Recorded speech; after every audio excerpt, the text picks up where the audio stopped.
오랜만에 뵙겠습니다. 제가 2019년 개년 12월 25일부터 해가지고 오늘 내일까지 계속 바쁩니다. 근데 제가 원래 하는 본업을 잘해야지 자꾸 생기는 일에 관심을 가지면은 원래의 그것이 퇴색되기 때문에 좀 힘들더라도 강행하겠습니다. 그래서 오늘은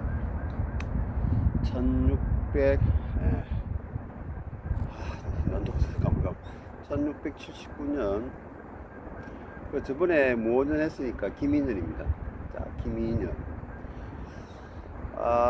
이제 사실 무오까지는 이게 60갑자의 의미를 따졌을 때, 왜냐면은 이게 토나 화의 기운이 강할 것 같으면서도 사실은 양기운이란 것은 사실은 허공에 사라지는 겁니다. 그래서 오늘부터 시작하게 되는 김인년이 상당히 중요하고, 이 김인년 다음에 오는 이제 경신년, 신유년, 여기서 이제 이 세상 만물을 결실시키는 거거든요. 그래서 여기서 역사의 한 매듭이 잘 지워집니다. 자, 오늘은 1679년 김인년 편 시작하겠습니다. 제가 준비가 많이 안 돼서 좀 읽는 게 많지만은 요 한 편만 좀 이해해 주시기 바랍니다. 1679년은 유럽이 이미 신대륙을 막 휘젓고 다닐 때입니다. 그래서 이때 영국이 1620년에 메이플라워를 타고 미국에 도착했지만, 사실상 이들의 거주 지역은 미국의 동부 해안 일부에 불과했습니다. 아직도 아메리카의 내륙은 인디언들의 차지였고 자연 상태가 많이 보존되어 있었습니다. 그런데 조금 뒤늦게 출발한 프랑스가 원래는 키벡이라 해서 북아메리카의 약간 북쪽 위주로 프랑스가 차지하고 있었는데, 이때부터 미시시피 강을 따라서 미시시피 강이 지금의 북미의 딱 중간에 있지 않습니까? 그래서 미시시피 강을 따라서 프랑스 탐험가 라사르가 항해를 했습니다. 그래서 이제 미국 내륙에 대해서 어느 정도 이제 유럽인들이 인식을 하게 되는 그런 시기입니다. 그리고 사실 미국이 영국으로 볼 수 있는데, 미국이라는 식민지에서 봤을 때 본국인 영국에서는 이때 인신보호법이 공포됩니다. 인신보호법이 공포되어서 이것이 원래 출발은 귀족들을 위한 겁니다. 귀족들을 위했지만은 나중에는 다시 그게 약간씩 밑으로 내려가서 권리를 주장하게 됩니다. 그리고 이 아시아에서는 무굴 제국의 6대 황제가 아우랑제부입니다. 아우랑제부가 지지야를 부활하게 됩니다. 그러니까 이슬람의 문화가 강해지는 거죠. 그러니까 이게 김인년이나 기축년 이런 해가 종교 기운이 강합니다. 종교 기운이 강하다 하면 좀 이상하고요. 어떻게 보면은 인간들이 정신 활동에 집중하는 시기라고 봐집니다. 그리고 이때 이제 유럽인들이 주로 이제 남반구를 많이 탐험할 때인데, 남십자성이 이 별자리로서 인정을 받게 됩니다. 그러니까 북반구에서는 우리가 흔히 말하는 북극성을 가지고 북극성 주위를 도는 별로서 항해술이라든지 이런 걸 발달시켰거든요. 남반구에는 특별히 할 게 없었어요. 그래도 잘 안 보이지만은 낮에 새벽이나 밤 그때만 살짝 보이는 이 남십자성을 기준으로 삼게 됩니다. 이거의 60년 전은, 그러니까 1679년 60년 전은 1619년이죠. 1619년은 샤르우 전투가 있던 날입니다. 이 샤르우 전투는 군대 규모가 작은 청이 대군인 그 명을 그 불판에서 격파하는, 그러니까 군사의 수나 객관적인 전력으로 봐서는 명군이 월등합니다. 그러니까 명군에게는 그 당시에 벌써 그 조총 기술이 있어가지고 대포를 구비하고 있었거든요. 그래서 얼마든지 청을 몰아낼 수 있었는데, 이 청에게는 또 기마병이 있었습니다. 기마병. 그래서 이 기마병을 잘 활용해서 대서를 이루게 됩니다. 그리고 네덜란드 동인도 해사는 지금 인도네시아 자카르타를 점령해서 그때는 바타비아라고 명명했습니다. 자, 이제 360년 이전으로 가겠습니다. 360년 이전이면은 이제 1319년입니다.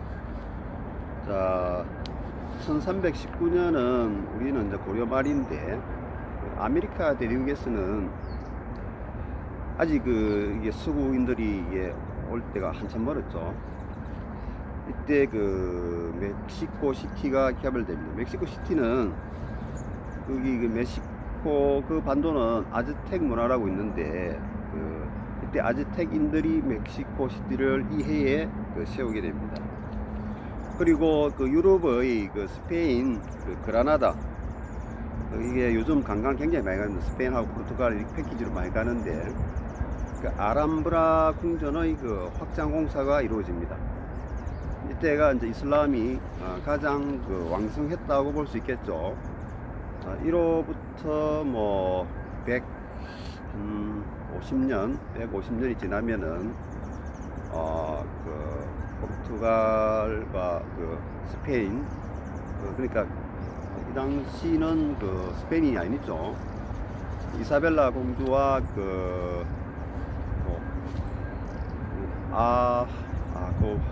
왕자와 그 합작을 했어요. 어쨌든 이사벨라 공주가 그 스페인 반도에서 이슬람 세력을 몰아내게 됩니다. 그러니까 불과 140~50년만 지나면은 이 이슬람의 문화가 가장 크게 달했지만은 이제 쇠몰하게 되는 거죠.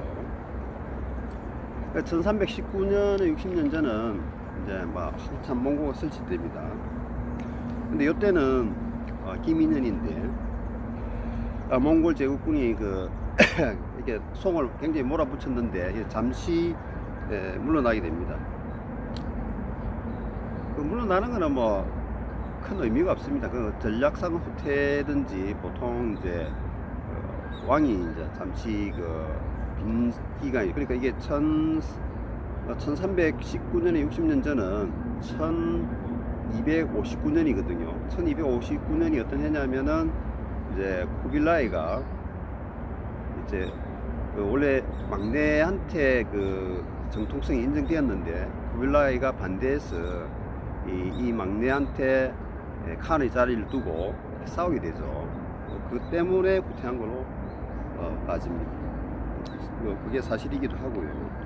그 다음에 유럽에서는 루이 9세와 프랑스의 루이 9세와 영국의 헨리 3세가 쌍방간의 전쟁을 종기를 하고, 잉글랜드가 프랑스 영토 내에 있는 영토를 포기하는 대신에 프랑스의 잉글랜드 귀족파 지원을 멈춰달라고 합니다. 자, 그 다음에 360년 딱 넘어가겠습니다. 제가 보고 있는 거는 인터넷에 화면에 올리도록 하겠습니다. 지금 근데 깨끗하지가 않긴 해요. 이게 제가 좀 신경 써가지고 칼라 프린트하고 이래야 되는데, 그거는 제가 다음 달부터는 좀 업그레이드 하도록 하겠습니다. 자, 360년 이전은 이제 959년입니다. 959년은 이제 5대 19의 마지막 해입니다. 가기가 시작 구주가 이 해가 마지막 해가 되고, 이 다음 해가 되면 이제 송이 건국되죠. 근데 이 구주가 이때는 이제 가기가 아니고 세종이 이어받아 가지고 요와 북한이라는 나라가 있었습니다. 그걸 상대로 연후 16주 가운데 일부를 회복하게 됩니다. 그리고 세종이 죽고 우주의 마지막 공제가 즉위하는데, 세종보다는 아주 좀 모자란 왕이 되었던 거죠. 그래서 군인들과 귀족들이 힘을 합하여서 이듬해 조광윤을 이렇게 모두 이렇게 황제로 옹립하게 되는 거죠. 자, 또 360년 넘어가겠습니다. 이야기할 거는 많은데 역사적으로 이것이 이제 어떤 의미를 가질 때만 좀 설명을 많이 하고, 단순한 사실은 빨리빨리 넘어가겠습니다. 자, 이 360년 전은 이제 599년입니다. 599년은 이 해가 이제 우리 한반도로 치면은 600년 1년 남겨둔 시기인데, 600년이 되면은 이제 삼국이 거의 이게 커질 대로 커져가지고 서로 그 영토를 다 차지해도 군이 안 팔릴 정도로 이게 강성해질 때입니다.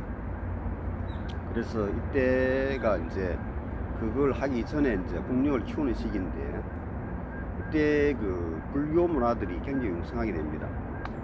오늘 영상을 찍고 있는 곳은 부산의 그 고룡사라는 곳입니다. 이 고룡사는 서기 680년에 창건된 절입니다. 그 당시는 이 부산이 미미해서 사람도 별로 살지 않고, 여기는 그 낙동강을 바라보는 약간 그 강나루 어촌 같은 곳입니다. 이런 곳에 절이 세워졌다는 것은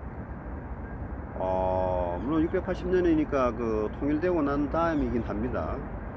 통일된 다음인데, 그러니까 그 신라의 불교가 한 600년 이 무렵에 굉장히 융성하거든요. 물론 그 전에 이차돈이 순교로서 많이 공인을 받았지만은 그게 바로 이렇게 민간에 그렇게 많이 퍼진 건 아닙니다.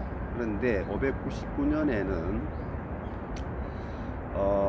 경주에 거의 국가가 지원하는 그런 절들이 세워지거든요. 그래서 신라의 그때 고성이 원강인데 흥국사가 창건되게 됩니다. 그리고 백제는 당시에 법왕이 있었는데, 법왕은 그 앞에 왕이 해왕입니다. 해왕이 고령으로 그 왕위에 올랐거든요. 근데 그 해왕이 이 해에 사망을 하게 됩니다.